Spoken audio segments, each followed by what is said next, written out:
July 1st, 2025. The boat market must be tanking, right? Let's get into it.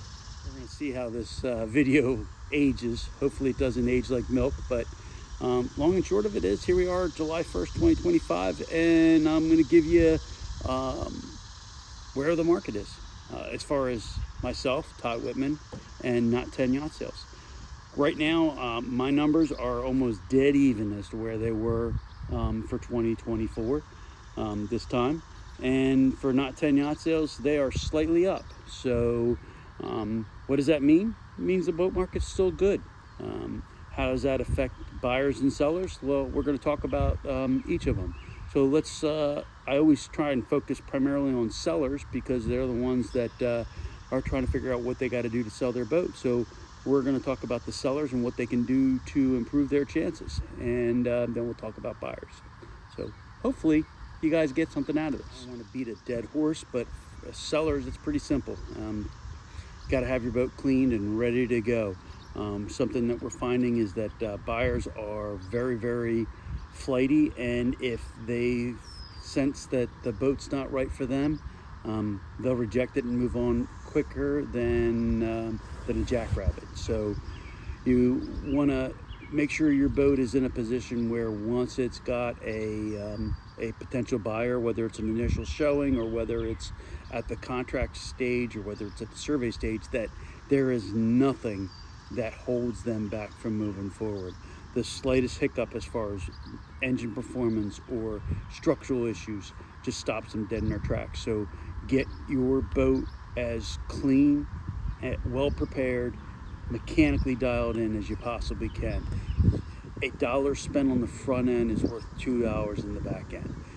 And what I mean by that is if you have a GPS that doesn't work, well, a GPS will cost you $700 to replace the head unit on a lot of cases, versus if it doesn't work at survey, it ends up costing you $1,500. Just get it fixed. It saves you time, money in the long run. Get that boat as shiny and as prepped and ready to go as you possibly can. The buyers right now are migrating towards newer product. Older product is harder and harder and harder to sell. If you have an outdrive powered boat, God bless you, because it is not an easy sell. So anything with outdrives, make sure you are priced very aggressively and the boat is ready to go. One thing we don't talk about, or I haven't talked about in these videos, is location. People are lazy. They're in a world of Amazon, 2-day shipping and getting instant gratification. Going to a central point, looking at whether it's a car, boat, whatever, looking at it, liking it, buying it. If your boat's in a remote marina, you reduce your chances of being able to find a buyer. Think regionally, not so much just a local buyer. Here we are in Maryland, and where I'm standing, or sitting I should say, is about 3 hours south of New York City. It's an hour from Baltimore, Washington. It's a very geographically friendly place to list and sell a boat. Baltimore Washington International's 45 minutes away. But if you have your boat down in, I'm going to use the lower eastern shore, down past Salisbury, or on the other side of the bay, down towards Solomons, or in a Deltaville, Virginia, those places become harder and harder to get people to venture off to see the boat. Now, once you get them down there, your chances of selling it are increased because of the aggravation level they had to go to see the boat. But if the boat is someplace where people can quickly and easily see it, touch it, feel it, see if it meets their needs, roll it in or roll it out, you got a better shot at getting a buyer quicker. If the boat's remote, you're relying on buyers who have focused in on that particular model to come down and see it. Then it better be ready. So geographically, get that boat someplace where it can be easily shown. Not so much for me, but think of that buyer coming from Detroit, flying in, can it get to it easily enough? And a lot of times boats are just remote, and it doesn't help your cause to have them in a remote location. Get them someplace where they can be seen. It makes it easier. And that's not even speaking for just not 10 yacht sales and my own personal listings. If if you have a boat down in the Outer Banks, you might want to think about getting it closer to Wilmington, North Carolina, so somebody can easily fly in or drive into it, versus having it where it's tougher to see. And then you go, oh, well, then I can't use it, and then I can't. Well, you're either going to use it or you're going to sell it and put it in a position to be sold. So geographically, get that boat where it needs to be to get more eyeballs on it. Pricing. We haven't talked much about pricing, I don't think, in the past few videos, but there are more and more boats hitting the market every single day. If you have a buildup of inventory, it's got to affect pricing. And so the only way you're going to drive folks to your listing or to that boat is through condition and price. If you have a super boat, but it's overpriced, and you're like, well, we can negotiate off that price, well, you're just never going to get the offer. You got to have that boat priced the lower third of whatever's in the marketplace.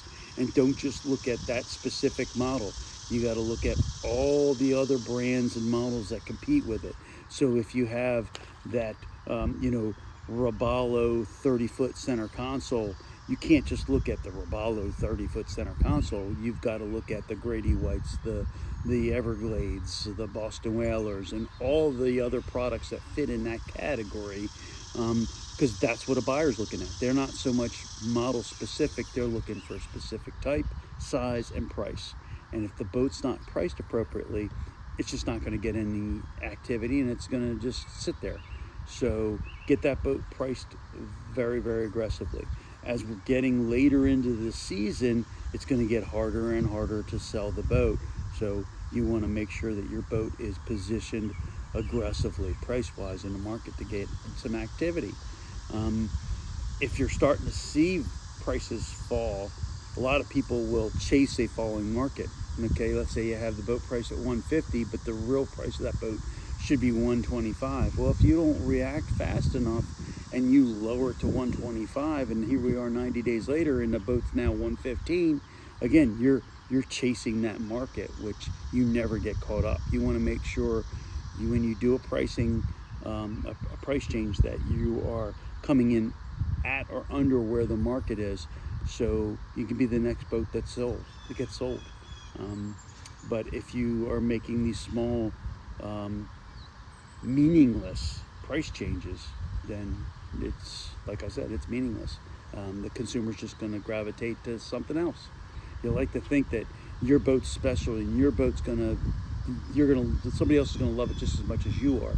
Now, that may be true, but you need to make sure that your boat's priced where that person is sitting at their computer, or however they're seeing the boat, and they go, if I don't buy this boat, somebody else will.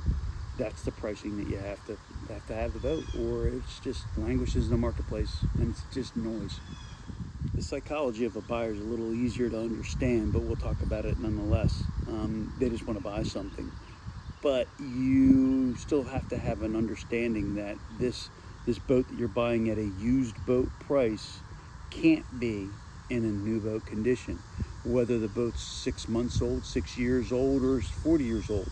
You have to have an understanding that the boat's being sold at a used boat price because of its deficiencies. Now, those deficiencies might be just as simple as, okay, the warranty clock started on that 1 or 2 year old boat, or in the case of a 6 or 7 year old boat, you got to have an understanding that there are going to be cosmetic blemishes. There's also going to be maintenance and mechanical deficiencies that boat's going to have. And when you make that offer on that boat, you should be making that offer based on the mechanical and maintenance deficiencies that you think the boat's going to have.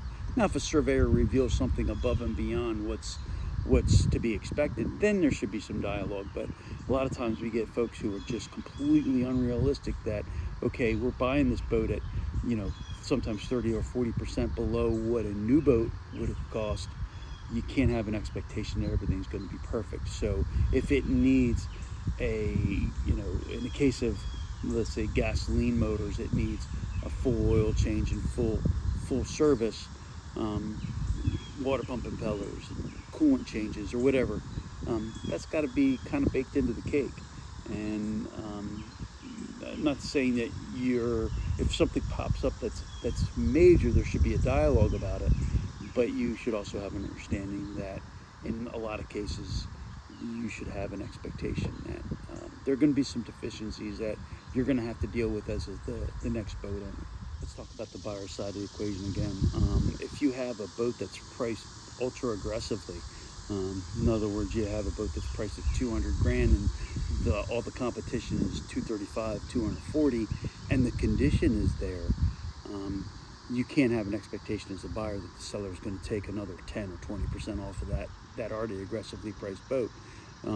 They've priced it there to sell, and that's going to be the next boat that sells. So if you like it and it's priced appropriately, make an aggressive offer to buy the boat, but don't have an expectation that the seller who's already priced it below market is going to take an additional 10 or 20% hit off of that number, because a lot of times it's just not going to happen.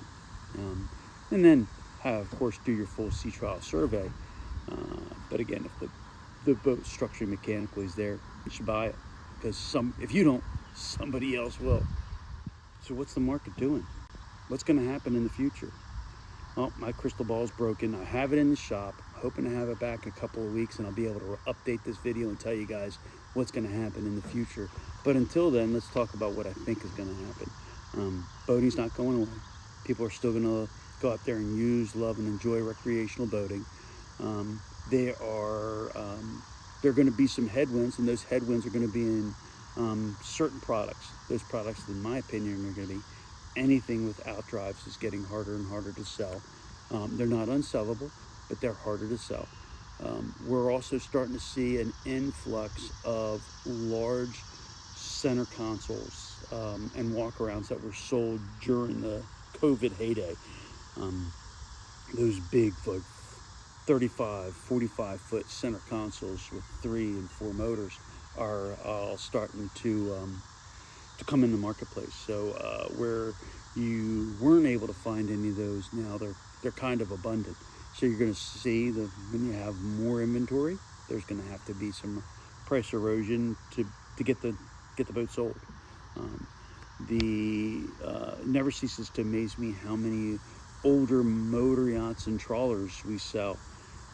But those boats, if condition is poor, they just sit.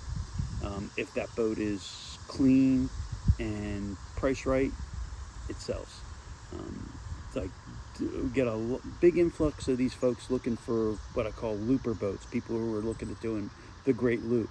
Whether or not they actually do it or not, it's another story, but there are a lot of people out there who are looking for diesel motor yachts and trawlers that are, from a condition standpoint, in a strong condition, where a couple who's done pretty well for themselves can take off for a year and do the great loop, which means that boats, there's certain models that work really well for that. And if you have one of those models and that boat's dialed in, you'll find a buyer. If the boat's dirty with water leaks and poor maintenance, you got no shot. You pretty much just have to dump it. Which kind of goes to something else that I've done over the past, I'm going to say 3-4 weeks. I've turned down more listings over the past few weeks than I care to talk about. Mainly because I just don't have any confidence that the boat's going to find a buyer in a relatively short period of time. If you're listing a boat, you got to go into the ad that it's going to sell in the next 90 to 120 days. And if the condition, in my opinion, the condition's not strong enough to find a buyer, then it's I just not going to waste my time, and I'm not going to waste the customer's time. You think a customer who takes time out of their busy schedule to come look at a boat that's just going to be disappointing?